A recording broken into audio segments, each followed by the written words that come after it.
Graça e paz, igreja. Amém? Como é que está aí o seu dia, sua quinta-feira? Tá boa? Abençoada? Amém. Graças a Deus, querido. Isso é que importa, né? Circunstâncias vêm e elas vão, e a nossa fé tem que ser sempre edificada na palavra de Deus. Vamos, querido, estudar nosso texto de hoje, que é o capítulo 20 de 1 Samuel. Capítulo 20 de 1 Samuel. Nós vamos encontrar neste capítulo a aliança entre Davi e Jonatas. Na verdade, eles haviam feito uma aliança no capítulo 18 e agora eles vão fazer a aliança ser extensiva à família deles e a todo o futuro. Diz assim, então, 1 Samuel, capítulo 20. Então fugiu Davi de Naiote em Ramá e veio a Jonatas e perguntou: que fiz eu? Qual é o meu crime? Qual é o meu pecado diante de teu pai, que procura tirar minha vida? Respondeu ele: tal não aconteça, não serás morto. Meu pai não faz coisa nenhuma, nem grande nem pequena, sem primeiro me dizer.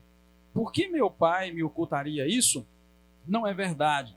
Davi, porém, respondeu com juramento: teu pai sabe muito bem que achei graça aos teus olhos, e disse a si mesmo: não saiba disso Jonatas, para que não se magoe. Mas, na verdade, tão certo como vive o Senhor e tão certo como vive a tua alma, há apenas um passo entre mim e a morte. Disse Jonatas a Davi: o que desejares eu te farei. Disse Davi a Jonatas: olha, amanhã é a lua nova, em que costumo sentar-me com o rei para comer. Mas deixa-me ir, e me esconderei no campo até a tarde do terceiro dia. Se teu pai notar a minha ausência, dirás: Davi me pediu muito que o deixasse ir correndo a Belém, sua cidade, porque se faz lá o sacrifício anual para toda a família. Se disseres: está bem, então teu servo tem paz. Mas se muito se indignar, sabe que ele já está decidido a praticar o mal. Usa de misericórdia para com o teu servo, porque lhe fizeste entrar contigo em aliança com o Senhor. Se há culpa em mim, mata-me tu mesmo. Por que me levarias a teu pai? Disse Jonatas: longe de ti tal coisa. Se de alguma maneira eu soubesse que já este mal estava de fato determinado por meu pai para que viesse sobre ti, não te declararia eu? Perguntou Davi: quem me fará saber isso, se por acaso teu pai te responder asperamente? Disse Jonatas: vem e vamos ao campo. E saíram ambos ao campo. Então disse Jonatas a Davi: o Senhor, o Deus de Israel, seja testemunha, sondando eu a meu pai amanhã a estas horas, ou depois de amanhã, se houver caso favorável para Davi, não mandarei avisar-te e não te farei saber? O Senhor faça isso, faça assim a Jonatas e outro tanto, se querendo meu pai fazer-te mal, eu não te avisar e não te deixar partir para eles em paz. O Senhor seja contigo, assim como foi com meu pai. Se eu então ainda viver, não usarás comigo da bondade do Senhor para que não morra? Tampouco deixarás de ser leal com a minha família, mesmo quando o Senhor eliminar da terra todos os inimigos de Davi? Assim fez Jonatas aliança com a casa de Davi, dizendo: o Senhor se vingue dos inimigos de Davi. E Jonatas fez Davi jurar de novo, porque o amava com todo o amor da sua alma. Então disse Jonatas a Davi: amanhã é a lua nova, notarão a tua ausência, porque o teu lugar estará vazio. Ao terceiro dia descerás apressadamente e irás àquele lugar onde te escondeste no dia do negócio, e ficarás junto à pedra de Ezel. Eu atirarei 3 flechas para aquele lado, como se atirasse ao alvo. Então mandarei um moço, dizendo: anda, busca as flechas. Se eu disser ao moço: olha que as flechas estão para cá de ti, apanha-as e vem, então certo como vive o Senhor, há paz para ti, não há nada que temer. Se eu, porém, disser ao moço: olha que as flechas estão para lá de ti, vai-te embora, porque o Senhor te manda ir. Quanto ao negócio de que eu e tu falamos, lembra-te de que o Senhor é testemunha entre mim e ti para sempre. Assim escondeu-se Davi no campo, e chegada a lua nova, assentou-se o rei para comer pão. Assentando-se o rei, como de costume, no seu assento junto à parede, Jonatas assentou-se em frente dele, e Abner assentou-se ao lado de Saul, mas o lugar de Davi ficou vazio. Naquele dia Saul não disse nada, pois dizia consigo: aconteceu-lhe alguma coisa pela qual não está limpo, certamente não está limpo. No dia seguinte, porém, o segundo da lua nova, o lugar de Davi estava vazio de novo. Então disse Saul a Jonatas, seu filho: por que o filho de Jessé não veio comer, nem ontem nem hoje? Respondeu Jonatas: Davi pediu encarecidamente que o deixasse ir a Belém, dizendo: peço-te que me deixes ir, porque a nossa família tem um sacrifício na cidade, e o meu irmão ordenou que eu fosse. Se achei graça aos teus olhos, peço-te que me deixes ir para ver meus irmãos. Por isso não veio à mesa do rei. Então se acendeu a ira de Saul contra Jonatas e disse: filho da perversa e rebelde, não sei eu que elegeste o filho de Jessé para a vergonha tua e para a vergonha da tua mãe? Enquanto o filho de Jessé viver sobre a terra, nem tu estarás seguro, nem o teu reino.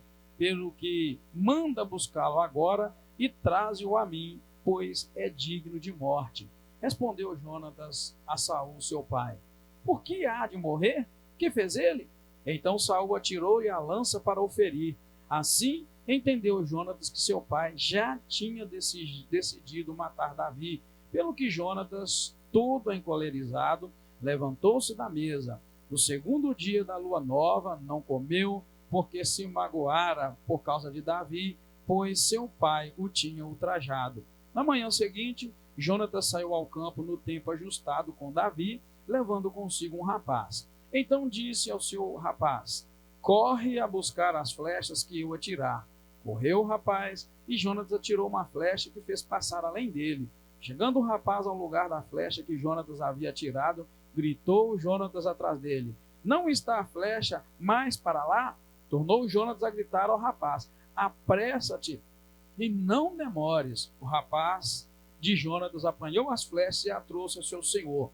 O rapaz não entendeu coisa alguma. Só Jonatas e Davi sabiam desse negócio.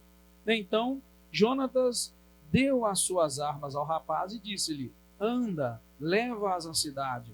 Indo-se o rapaz, levantou-se Davi do lado sul e prostrou-se com o seu rosto em terra e inclinou-se 3 vezes. Então beijaram-se um ao outro e choraram juntos, mas Davi chorou muito mais. Disse Jonatas a Davi: vai-te em paz, pois juramos amizade um com o outro no nome do Senhor, dizendo: o Senhor seja testemunha entre mim e ti, e entre a minha descendência e a tua descendência perpetuamente. Então Davi se foi e Jonatas voltou para a cidade. Oremos mais uma vez, queridos. Obrigado, Deus, tu és bom, tua misericórdia dura para sempre. Mais uma vez, ó Pai, nos reunimos para cantar louvores ao teu nome e estudar a tua palavra. Querido Espírito Santo de Deus, o Senhor inspirou homens e mulheres para escreverem o texto que nós acabamos de ler. Por isso, somente o teu Espírito sabe a intenção do Senhor ao escrevê-las, e eu peço a ti que agora transmita a cada coração a mensagem do Senhor atual para nossas vidas. Muito obrigado. Nosso coração é terra fértil para receber a boa semente da palavra do Senhor. Nós te agradecemos, te bendizemos e pedimos a tua ajuda em nome do Senhor Jesus Cristo. Amém. Pode sentar, queridos, em nome de Jesus. Vamos lá então, no nosso capítulo de hoje, que é o capítulo 20. Os irmãos que estiveram conosco na quinta-feira passada ou acompanharam pelo canal da igreja o estudo, nós vimos como Deus usou a Jonatas para defender Davi, usou o próprio Davi para se defender da lança que Saul jogara nele, e como a esposa de Davi, Mical, foi usada por Deus para salvar Davi da perseguição do rei Saul. e como depois Davi se refugiou com o profeta, com Samuel, com o sacerdote, tendo então 4 livramentos neste capítulo anterior. Davi, né, maravilhosamente foi liberto. E ali nós então meditamos nesse texto da palavra do Senhor, com muitas lições para nós. Entre elas que, quando um homem resolve desobedecer a Deus, nada pode mudar essa situação, a não ser que esse próprio homem, que esse mesmo homem, resolva se arrepender, consertar seus caminhos. É o que nós não vamos encontrar, não estamos encontrando e nem vamos encontrar na vida do rei Saul.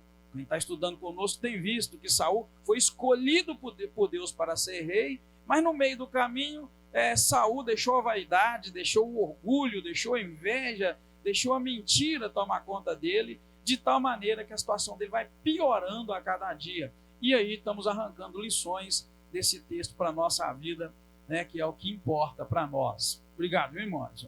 Esse capítulo 20 vai trazer, então, a aliança entre Davi e Jonatas. Os irmãos podem estar pensando assim, mas Davi já fez uma aliança com Jonatas e Jonatas com Davi. Sim, é bem verdade, né, que no capítulo 18 isso acontece. Eles fazem uma aliança um com o outro, e eu fiz questão de trazer o texto da Bíblia mais para o original, para não deixar ninguém com dúvida que a amizade deles era muito grande. Tem uma tradução que arrisca dizer que se amavam mais do que o amor de mulheres, mas na verdade não tem nada a ver com a homossexualidade, que vai além ou nem mesmo tem a ver com a amizade e o amor, né, erótico, nada disso. Eles tinham a alma apegada um ao outro, da mesma maneira, e a palavra é a mesma que nós encontramos no livro de Gênesis, quando vai dizer que Jacó tinha a alma dele apegada à alma do seu filho, que era o seu filho primogênito, o seu filho, mais novo, né? Que era Benjamim. Então a palavra é a mesma, alma apegada. É impossível imaginar que a alma de Jacó apegada de Benjamim seja algo que diz respeito à sexualidade. Era um amor de um pai por um filho. E a mesma palavra é usada aqui para deixar claro para nós que não tem nada a ver. Infelizmente, os tradutores da Bíblia, muitos deles arriscam em dizer aquilo que eles acham mais cômodo, né? E nós não podemos tirar, né, esse direito das pessoas que vão pegar e traduzir a Bíblia. Então, eles tiveram sim uma aliança no capítulo 18. Mas aí os irmãos vão notar que é uma aliança entre os dois, entre eles. E aqui, essa aliança vai tomar um outro nível. Ela vai se tornar uma aliança que vai se estender não só para Davi e Jonatas, mas vai se estender para a família dos dois, para a dinastia dos dois, porque na verdade Saul é o rei. Nesse momento do estudo nosso, Saul é o rei e Jonatas é o herdeiro do trono, porque ele é filho de Saul. E a amizade entre Davi, que já foi ungido por Deus para ser rei de Israel, mas ainda não assumiu o trono. Então aí a gente está vendo 2 dinastias vivendo ao mesmo tempo. A linhagem de Davi e a de Jonatas. Só que Davi não assumiu o trono. Então quando o filho de Davi, de Saul, que é o herdeiro, faz uma aliança com um camarada que já foi ungido rei, só que isso, irmãos, é sigilo, tá? Só nós é que sabemos, tá? O povo de Israel não sabia disso, estava oculto ainda. Nós sabemos que nós lemos a palavra. Então a gente vê aqui que essa aliança agora parte para ser aliança de 2 famílias, de 2 dinastias, né, que vão aí para frente, 2 homens, 2 famílias e 2 dinastias. Então a coisa aqui é muito profunda quando a gente começa a entender, né, exatamente o que a Bíblia quer dizer, sem forçar a Bíblia. Eu tenho dito para os irmãos no estudo que é muito importante a gente ler a Bíblia aqui na quinta-feira e não tentar fazer a Bíblia dizer nada.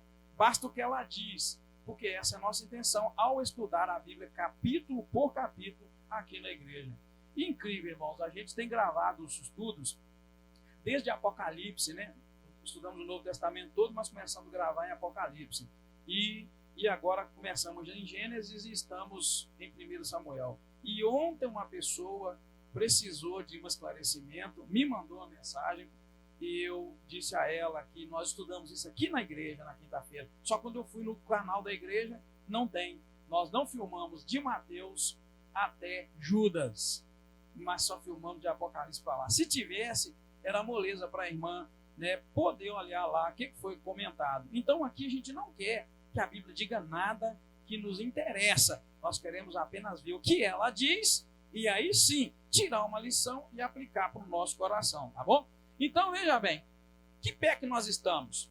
Veja bem que o capítulo 19, como eu disse para vocês, terminou com Jonatas sendo salvo, Davi sendo salvo, né, dessa perseguição do rei Saul. Só que agora o salvamento que acontece do versículo 18 do capítulo 19 para frente, ele está agora grudado com o sacerdote, com o profeta, que era Samuel. Estava em Naiote, em Ramá, ali na casa dos profetas, onde os irmãos viram que Saul mandou uma missão, mensageiros, para poder matar Davi. Ao chegar lá, como eles estavam na casa do profeta, Deus deu livramento de uma forma diferente, não foi com espada, nem com lança, nem com nada. Quando os matadores chegaram para matar Davi, começaram a profetizar. O Espírito de Deus desceu. O mesmo Espírito que estava sobre os profetas, ali na casa onde estava Samuel e Davi, o mesmo Espírito entrou sobre os assassinos e eles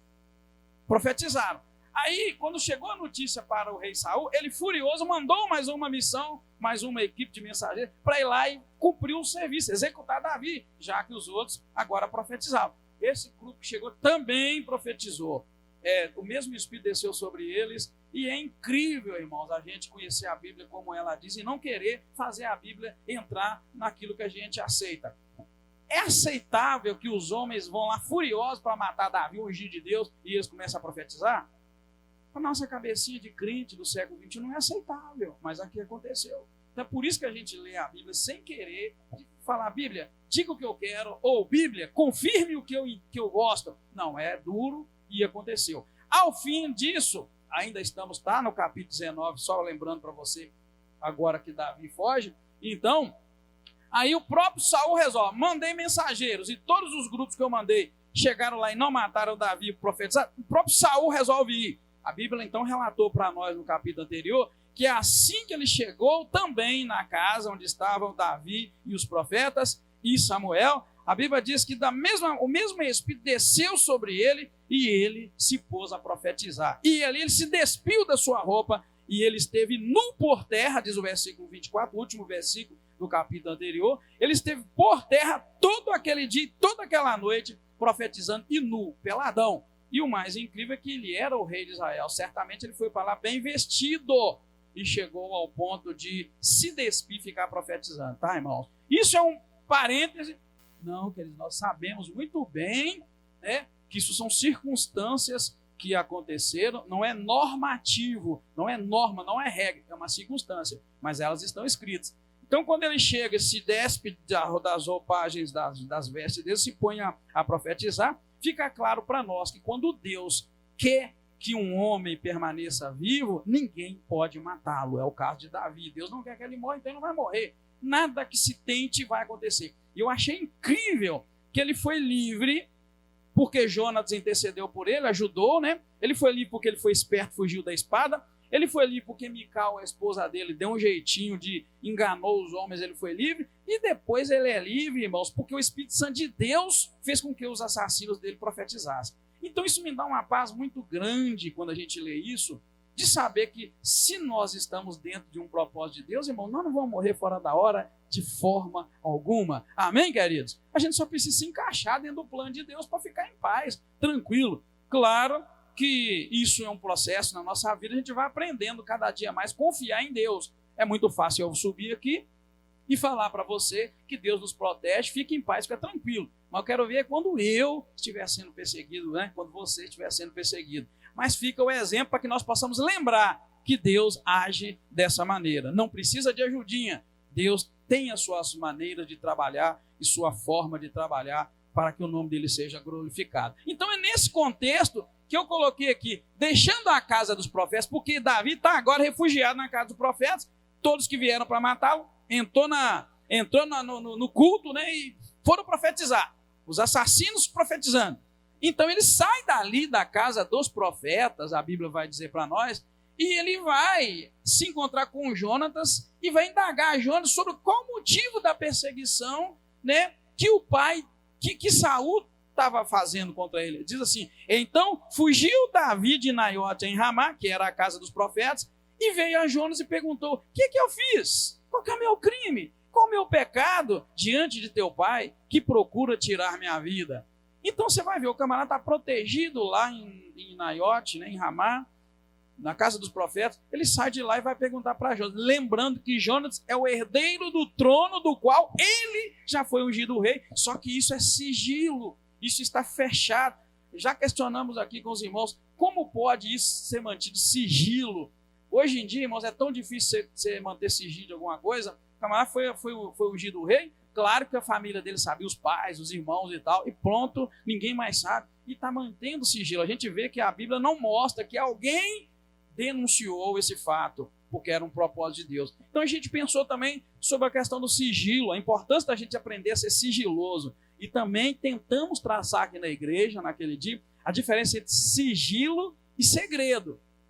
Segredo é aquela coisa sem compromisso ético. É aquela coisa do botequinho, da lanchonete, não fala para ninguém não. Agora, sigilo já envolve um punhado de questão. Sigilo profissional, ele é inabalável, ninguém, nem a justiça pode fazer uma pessoa quebrar um sigilo profissional. O pastor, o padre, colhe o psicólogo, ele colhe, às vezes, coisa da intimidade de alguém, e nem o psicólogo, nem o pastor, nem o padre tem que abrir a boca e falar algo que lhe foi cobrado sigilo, nem juízo, queridos. A Constituição brasileira tem essa prerrogativa, o Código Civil tem, e o Código de Ética das Profissões e o Código de Ética dos pastores da Convenção Batista Nacional diz que sigilo é sigilo e ele tem que ir para o túmulo comigo, eu não tenho que abrir isso para ninguém. Então a gente traçou a diferença de sigilo, de segredo,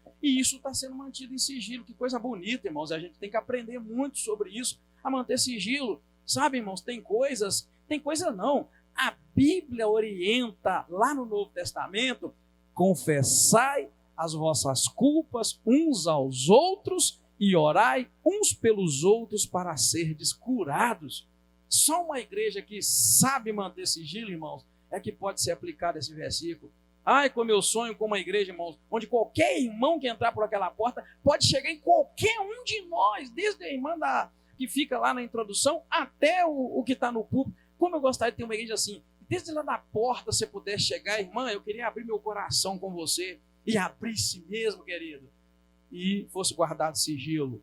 Mas isso ainda fica no nível do sonho, ainda, porque não se pode fazer isso. Mas a Bíblia manda a gente confessar as culpas. Tem uma outra tradução que fala: confessar os vossos pecados uns aos outros e orar uns pelos outros. É isso que é a igreja, querido. A igreja tem que morder na língua, tem que ter papo na língua, o crente tem que saber guardar sigilo, porque isso traz cura. É o que diz o texto: orar uns pelos outros para ser descurado. Sabe o que o psicólogo faz? O psicólogo escuta as coisas mais íntimas das pessoas e guarda segredo, ou melhor, sigilo.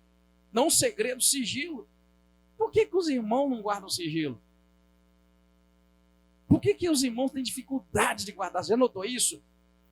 Ó, irmão, vou te contar algo, mas eu não posso que isso saia daqui só entre nós e Deus. Isso cura, irmão. Isso cura. Aí você vai lá e paga um psicólogo caro, uma psicóloga cara, para você contar algo que o teu irmão é orientado a ouvir. Olha bem, irmãos, nós não íamos pagar tão caro de psicólogo, não ia ter tanta ansiedade, fobias e depressões da vida aí, se a igreja começasse a aplicar esses princípios da palavra do Senhor. Então, que ele estava ainda guardado em sigilo, mas aqui Davi vai lá e começa a perguntar para Jonas: o que eu fiz? Qual foi minha culpa? O que está acontecendo? Que seu pai está querendo me matar? Davi vai indagar, né? É isso que ele faz lá, ó. Ele vai perguntar. O que acontece? Na verdade, Jonatas tem dúvida de que isso seja verdade, que Davi esteja falando algo que é verdade. Ele chega a dizer: não, meu pai, rapaz, não vai te matar de jeito nenhum, não. Isso não vai acontecer com você. Quando Davi aperta a situação, Jonatas vai, abre e diz: olha, eu não sei de nada disso. Se eu soubesse, eu teria falado para você. Aí Davi vai e propõe para ele, então, fazer um teste. Davi propõe para ele fazer um teste. Davi vira e fala: olha, vamos combinar. Está chegando o dia em que seu pai vai comer e que eu me assento na mesa também para comer com teu pai. Você vai para lá. Eu não vou, eu vou ficar aqui escondidinho. Você vai. E se por acaso o seu pai se lembrar de que meu lugar estava vazio, perguntar, você vai responder isso. Inventou uma historinha. Eu até escrevi na minha Bíblia aqui, mentira, e perguntei e fiz uma interrogação. Porque Davi propõe para ele dizer, olha, tive que ir a Belém, porque minha família vai sacrificar, e o meu irmão exigiu que eu fosse. Essa é a história que deveria ser contada. Quando o rei Saul, irmãos, dá falta de Davi, já no segundo dia, quando dá falta, que eles vão aplicar o teste, e aí Jonatas explica o porquê que Davi não está presente. O que acontece? O rei fica furioso, mas furioso, e manda e pergunta o que aconteceu. Jonatas vai, tenta defender Davi, explicando as coisas, chega ao ponto do rei Saul pegar a lança, jogar no próprio filho e tentar matá-lo, de tamanha ira que ele tinha, porque Davi não estava. Isso porque os irmãos anotaram, que estão estudando a Bíblia, que não é a primeira vez que Saul tentou matar Davi, e de todas Deus o livrou. Só que a perseguição ainda vai ficar mais terrível para frente. Os irmãos viram. E no capítulo 19, nós vimos que ele foi livre da morte 4 vezes. Na primeira, disse, Jonatas intercede por ele, o rei muda, não vai matar. A segunda, o espírito mal entrou nele, quando Davi tocava a harpa, ele joga a lança, tentando matar Davi, Davi foge. A terceira, ele manda os homens na casa de Davi buscá-lo, a esposa de Davi, que era a filha de Saul, arruma uma desculpa, um esquemazinho, livra Davi. E a última foi quando ele foi esconder lá na casa do sacerdote, na casa dos profetas, e aí Deus faz com que todos comecem a profetizar e ele não é pego. Então, por 4 vezes no capítulo anterior, ele tentou matar. Certamente, isso eu estou tirando da minha cabeça, ele preparou, Saul entendeu que era difícil pegar esse menino Davi, que ele era muito esperto.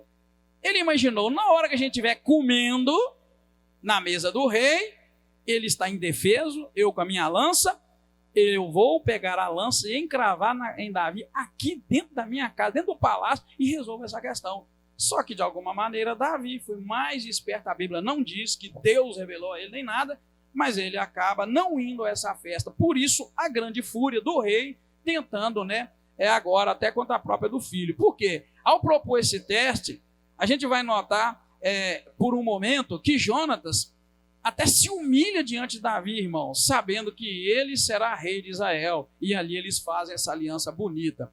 O próprio filho do rei, irmão, sabia que aquele menino reinaria. E eles fazem uma aliança aqui nesse capítulo 20, a partir do versículo 13, mais especificamente. E eu queria que você lesse, se você puder, capítulo 20, versículo 13.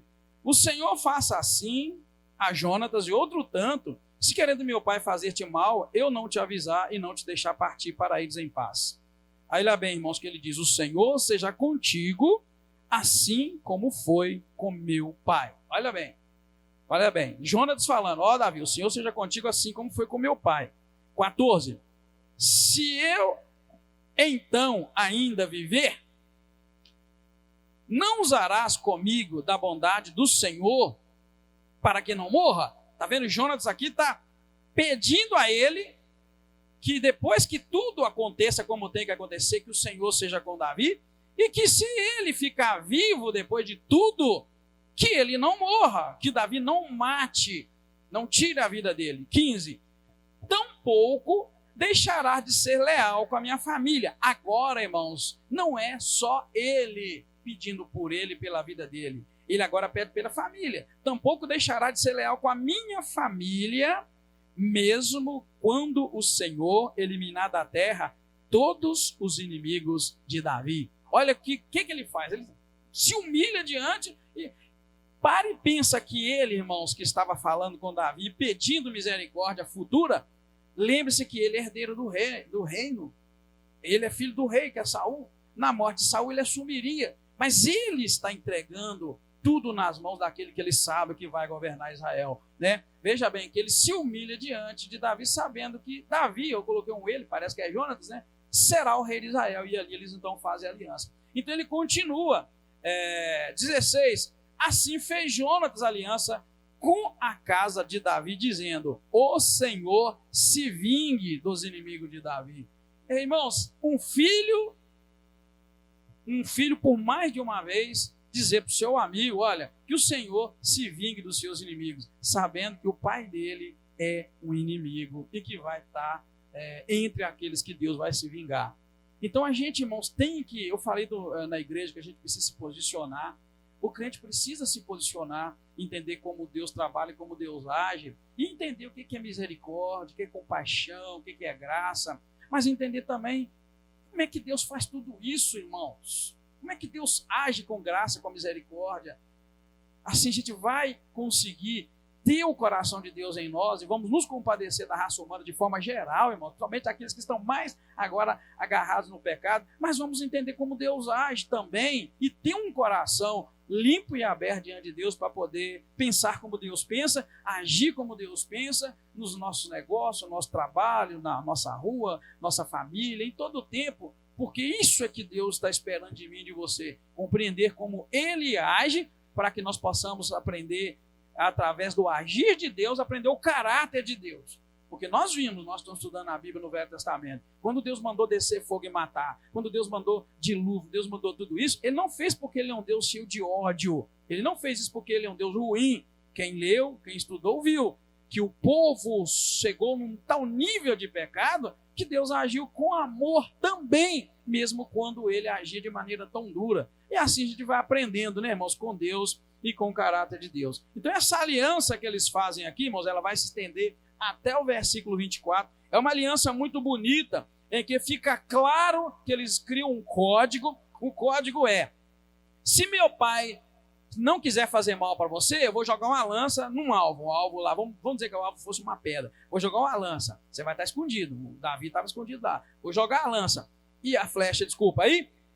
Se eu disser, vem mais para cá, pro moço, pega a flecha que ela está para cá de ti, quer dizer, Davi, pode ficar, né? Pode ficar que está tudo tranquilo. Agora, se meu pai quiser te matar, fazer algo mal, eu vou falar que a flecha foi para lá, foi além do alvo, dizendo, corre, vai mais para lá, está mais longe. Isso é um sinal, some, Davi, vai embora, porque meu pai está furioso e vai te matar. Então eles criam um código de secreto entre eles para que ele pudesse ajudar o seu amigo que ia herdar o reino, o trono que lhe pertencia por direito legal, né? Não de acordo com a regra e a hierarquia, né, da monarquia, não de acordo com a vontade de Deus, porque Deus havia ungido Davi, né, rei no lugar, em seu lugar. No capítulo 19:6, se você quiser, está pertinho, você pode ler, você vai notar que a Bíblia diz que Saul deu ouvidos à voz de Jonatas e jurou: tão certo como vive o Senhor, Davi não morrerá. Saul era um homem, irmãos, inconstante. Era um homem que ia, voltava, que dizia que não, depois ele voltava atrás. Um homem que decidia e depois ele voltava atrás. Aqui é um exemplo, porque nesse capítulo 19, verso 6, Saul garante que não mataria Davi. Mas agora, irmãos, sentindo que o reino estava nas mãos de Davi, nós vamos encontrar isso muito claro no versículo 30 e 31, ele se sente tão irado, irmãos, que não apenas mataria Davi, mas mataria até seu próprio filho. É o que está registrado na palavra de Deus. Quando ele percebe que havia ali uma aliança entre Jonatas e Davi, olha o que ele diz, o que diz o versículo 30 e 31. Então se acendeu a ira de Saul contra Jonatas e disse-lhe: filho da perversa e rebelde, não sei eu que elegeste o filho de Jessé para a vergonha tua e para a vergonha de tua mãe? Enquanto o filho de Jessé viver, lembra que o filho de Jessé é Davi, tá, irmãos? Enquanto Davi viver sobre a terra, nem tu estarás seguro, nem o teu reino. Ou seja, ali ficou claro um detalhe para nós, que Saul sabia que Jonatas tinha feito uma aliança com Davi, Davi com Jonatas, porque ele fala assim: não sei eu que elegeste Davi, o filho de Jessé, para a vergonha tua e para a vergonha da tua mãe? Então ali o homem fica furioso e a gente nota que a inimizade dele, de Saul com Davi, era exatamente porque Deus estava engrandecendo Davi a cada dia mais e ele estava se tornando cada vez mais rude e grosso contra Davi, que seria o rei. Agora, irmãos, se você conseguisse colocar no lugar de Saul, no lugar do rei, talvez você consiga entender que seria mais honroso, seria mais bonito, seria, enfim, um punhado de coisa bonita, se Saul passasse o reino a Davi tranquilamente. Claro que eu não estou só dizendo para você fazer a sua cabeça, esse movimento na sua mente. Não estou dizendo que isso deveria acontecer e nem que aconteceria. Mas eu estou contrapondo aqui com a realidade de que ele se enfurece e vai sempre se piorando a sua situação e caindo ainda mais no pecado. Só isso. Né? Quando Deus levanta uma pessoa para ocupar o nosso lugar, não é mais bonito a gente passar, reconhecer que o outro Deus está levantando, passar o bastão para aquela pessoa, principalmente nas coisas de Deus, irmãos. É muito mais honroso do que você sair tentando contra a vida daquela pessoa que Deus levantou, e você sabe que Deus levantou, a cada dia Deus está mostrando isso. Então a gente nota, irmãos, que isso é importante a gente pensar. Então ele fica furioso, e tão furioso, irmãos, que ele chega ao ponto de tentar contra a vida do próprio filho. Depois de dizer essas palavras, a Bíblia vai dizer, mostra para nós no verso 32, que Jonatas então disse a seu pai: por que Davi tem que morrer? O que ele fez? Aí a Bíblia diz no verso 33, então Saul atirou-lhe a lança para o ferir. Ou seja, o próprio filho também entra. Na ideia de Jonatas, de Davi era, qualquer pessoa, na cabeça de Saul, acontecia o seguinte: qualquer pessoa que for amiga de Davi é meu inimigo.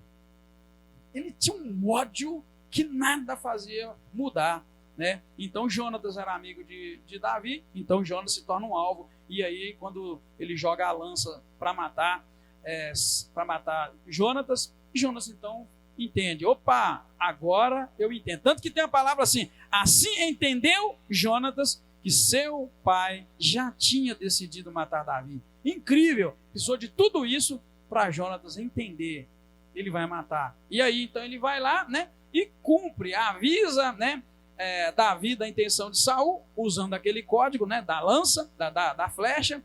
E aí então, irmãos, Davi se despede de Jonatas, né? Eles vão se encontrar depois que o moço sai da cena, né? Eles vão se encontrar. O versículo 41 diz que assim que o rapaz se levantou,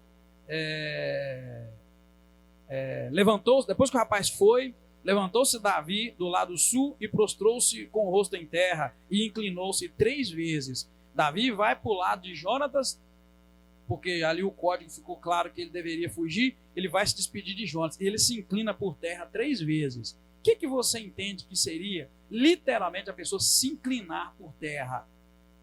É um ato de humildade, de reconhecimento, até mesmo de que o outro é superior a você. Essas coisas a gente não pode perder nunca, né? Esse entendimento, esse conhecimento. As pessoas se curvavam diante de uma autoridade, diante de um rei, diante de alguém que estivesse em autoridade. E Davi, irmãos, ungido o rei, sendo perseguido pelo rei, depois de ter feito aliança com o filho do rei, agora vai se despedir, e depois que ele se despede aqui, eles nunca mais, a vida deles será a mesma, a amizade deles não será a mesma, nunca mais. Ele vai se curva 3 vezes até chegar ao menino, ao Jonatas, que ele queria despedir ali. Eles se abraçam e choram, diz a palavra, e Davi chora mais do que ele. Se inclinou 3 vezes. Um rei ungido por Deus, Davi, se inclinando diante do filho do rei, que era o que exercia o poder, numa linda passagem de humildade, de reconhecimento de autoridade. Davi, irmãos, eu quero muito ter o coração que Davi tinha em muitas coisas. Lá na frente vocês vão ver que Davi tem a chance de matar Saul mais de uma vez, e ele diz: longe de mim levantar a mão contra o ungido do Senhor. Ô irmão, eu quero ser assim. Eu quero ser um homem que reconheça que Deus pôs outras pessoas como autoridade sobre mim, e longe de mim, irmãos, tentar qualquer coisa contra essa pessoa. A gente agora, talvez você nunca tinha percebido isso na Bíblia com as suas leituras, mas você vê que isso fazia parte do caráter de Davi, porque aqui ele se inclinou 3 vezes diante do filho do rei, que ele sabia que não ia reinar, não. Davi já tinha sido ungido, ele sabia, irmão. Como pode uma pessoa, irmão, ter sido ungido rei como Davi e ter um coração tão ponderado, tão equilibrado? O camarada não se deixava levar pelas emoções, por nada. É um homem muito equilibrado. e está tranquilo no canto dele, sem pressa. Se Deus me ungiu, se falou que eu vou ser rei, eu vou ser um dia, mas não vai ser agora, porque Saul está lá no trono e eu vou honrar Saul como rei. O filho dele está aqui diante de mim e eu vou me curvar diante dele, porque o filho dele me livrou da morte, então eu tenho com ele uma honra, um respeito. Isso, queridos, são lições que a gente tem que pegar para nós. Não é para pegar o texto literal, não dá. Mas você pega a lição, peraí, opa, isso é para a minha vida, isso é caráter que eu preciso ter. Deixa Deus vencer as guerras nossas, deixa Deus vencer nossos inimigos, deixa Deus cuidar. É isso, querido, tá? A lição aqui. Então inclina-se 3 vezes. Aí eu rabisquei minha Bíblia do lado de cá, porque se eu for colocar as coisas todas ali, irmãos, em 2 slides apenas de conteúdo, não dá, né? A gente vai ficar aqui 2 horas, e como a gente ficava antigamente, mas não é o nosso propósito. O que eu coloquei aqui? Que existe uma outra passagem na Bíblia onde alguém se inclinou, e foi pelo mesmo motivo. Gênesis 33, você vai encontrar lá, que Jacó, quando vai se encontrar com Esaú, seu irmão, Jacó, irmão, era um camarada que você sabe muito bem lá, um espertão demais da conta, e tirou o direito de primogenitura do... É o oposto de Davi. Davi está esperando o momento dele reinar. Jacó sabia que ele ia ser o cara, né, Israel, e ele fez muita besteira para chegar até lá. A gente vê ao longo da história. E depois, quando ele tem uma experiência com Deus no Val do Jaboque, ele sai um outro homem e ele vai se encontrar com o irmão dele, ele pega e cria uma estratégia enorme para chegar perto do irmão dele. E a Bíblia diz em Gênesis 33:3 que Jacó se inclinou 7 vezes por terra antes de encontrar com o irmão dele, mas era por medo de morrer e deixando o irmão dele ver que ele estava ali para servir, tanto que ele chega dizendo que é servo do irmão dele. A gente sabe muito bem que a bênção já estaria sobre Jacó, e Jacó não precisava de fazer aquelas armações todas que ele fez, porque Deus havia dito. Então, outro exemplo de se inclinar é esse, Gênesis 33:3, Jacó se inclina 7 vezes antes de encontrar com seu irmão Esaú. E não é que ali Jacó está entregando a bênção da primogenitura, nada disso, porque isso vinha de Deus. Mas era um reconhecimento, meio que, é algo do coração, irmãos. Vou dizer para você uma verdade também aqui, muito importante. Quando você se arrepender de fato de alguma coisa que você fez, seu coração vai estar disposto a se inclinar, ajoelhar, qualquer coisa. A gente é muito duro e não pede perdão, de coração e não perdoa, porque de fato isso não aconteceu. Quando isso acontece no fundo da alma, é isso que essa lição está querendo dizer na questão de Jacó. Jacó se inclinou 7 vezes, na verdade, não é entregando nada, não. É dizendo, olha, eu errei com você, irmão, eu fiz um punhado de besteira com você, agora eu quero te ver no olho e eu quero que você tenha misericórdia de mim. Pam, pam, pam, pam, e mandou presente, mais presente, né? Foi uma história assim de reconciliação bonita. Então a gente encontra isso nos homens de Deus, nas mulheres de Deus, que a gente tem que pegar a lição para nós. Então aqui ele se inclina 3 vezes, né? Reconhecendo ali a soberania. O outro era rei, assim como o pai dele era rei, ele é herdeiro do trono. Olha bem que bonito, que eu estou só pensando aqui. Pode ser que Davi estava ali entendendo o seguinte: eu sei que eu vou reinar, esse homem vai sair do trono e eu que vou reinar. O que será do filho dele eu não sei, mas agora ele é filho do rei. Está vendo, querido? Agora Jonatas é filho do rei, e assim como eu honro o rei, eu honro o filho do rei. É muito profundo a palavra de Deus, quando a gente vai com mais calma, com paciência, né, pensando junto, tá? E ali, o que acontece? Eles se despedem e reafirmam em seguida a aliança que eles fizeram. Lembrando que no capítulo 18 a aliança era entre 2 homens, era entre Davi e Jonatas. Aqui no capítulo 20, a aliança se estende e agora Jonatas pede misericórdia para a vida dele, caso ele não morresse, né, quando Davi assumisse o reinado, ele pede misericórdia para si. Então a aliança é reafirmada entre 2 homens. Depois ele também pede misericórdia com a família dele. Então a aliança estende-se para a família, para a linhagem de Jonatas. E depois, por fim, a gente vai encontrar que trata-se também de uma aliança de dinastias. Porque enquanto houvesse um descendente de Jonatas ali na linhagem, Davi tinha feito aliança eterna, que eles iam honrar aquela amizade entre eles. Né? O que Davi procura fazer depois que morre, né, Jonatas, e morre também o pai dele, que é Saul, tá bom? Então a gente para por aqui, não vamos entrar no texto seguinte, porque senão a gente já vai estudar outro capítulo. Então a gente para por aqui, tá, irmãos? O texto vai terminar assim, com eles firmando esse pacto. Diz assim o verso 42. Disse Jonatas a Davi: vai-te em paz, pois juramos amizade um com o outro no nome do Senhor, dizendo: o Senhor seja testemunha entre mim e ti, e entre a minha, tá vendo, queridos? Olha, que eu falei que era família e dinastia. O Senhor seja testemunha entre mim e ti, 2 homens, e entre a minha descendência e a tua descendência perpetuamente. Ou seja, não tem fim. Nossa descendência está fazendo aliança através de nós 2. E o verso 43 vai dizer assim: então Davi se foi e Jonatas voltou para sua cidade. E aí a coisa, vai tomar outros rumos até que Davi venha assumir o reinado.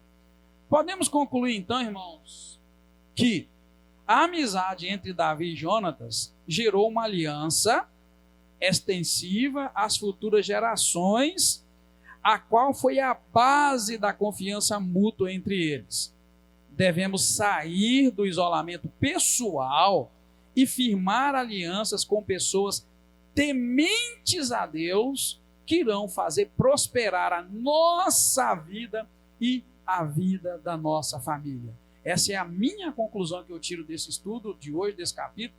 Você pode tirar a sua conclusão, somos livres, mas eu precisava colocar uma ali. O que eu estou dizendo, irmãos? Que da amizade de 2 homens, de Jonatas e Davi, essa amizade gera uma aliança, na verdade, essa amizade gera uma aliança.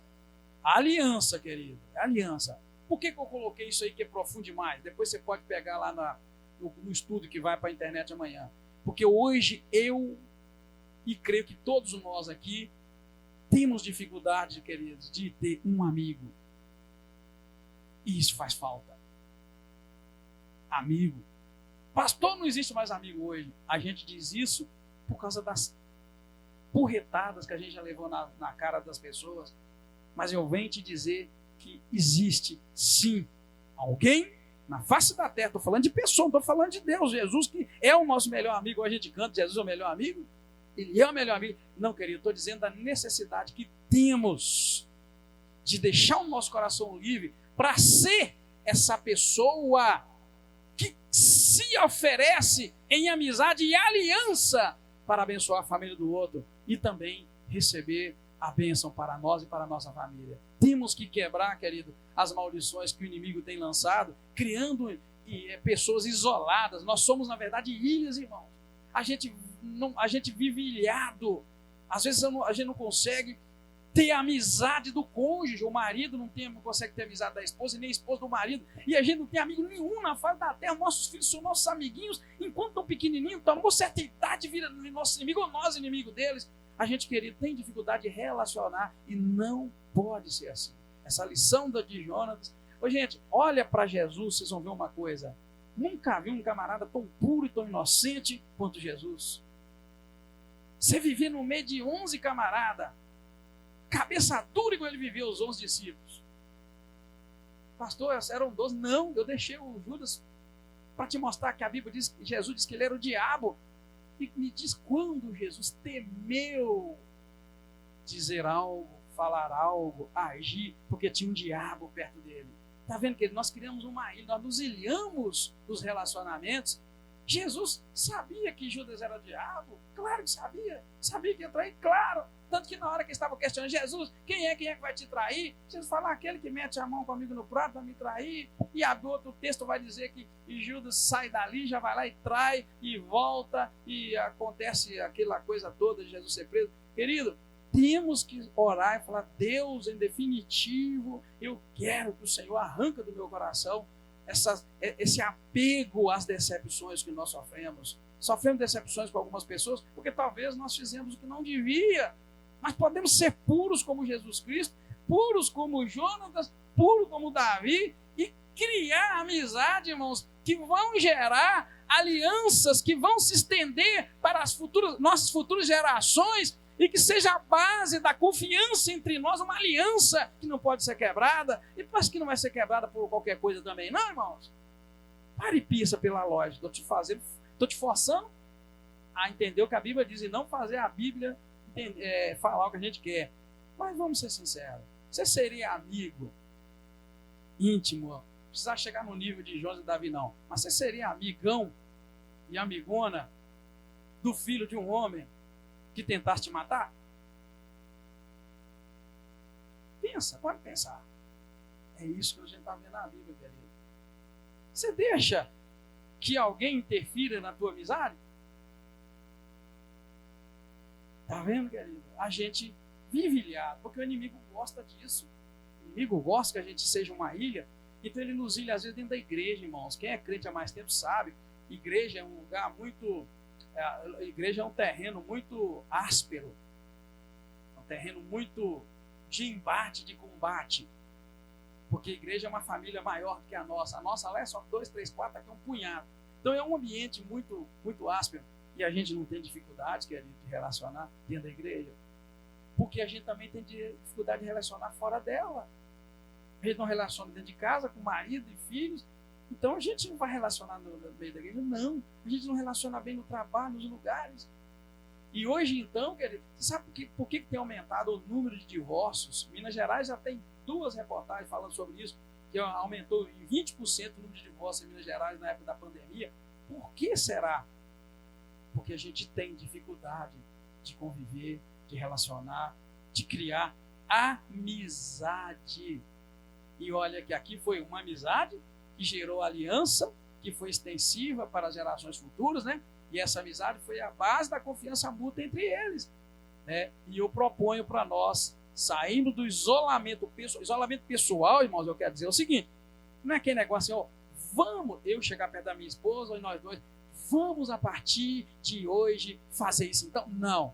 Eu coloquei o isolamento pessoal, é para você se libertar das coisas que te impedem de criar, de ter uma amizade sincera e verdadeira, assim como Jesus teve com os seus discípulos, sabendo que os discípulos eram aquilo tudo que eles eram, e até Judas era o próprio diabo, mas ele foi amigo de Judas. Se você nunca tivesse lido a história de Jesus, e chegasse no finalzinho de Judas traiu, Judas fez tudo aquilo, você vai pensar, nossa, mas Jesus, hein? Esse camarada era bom demais.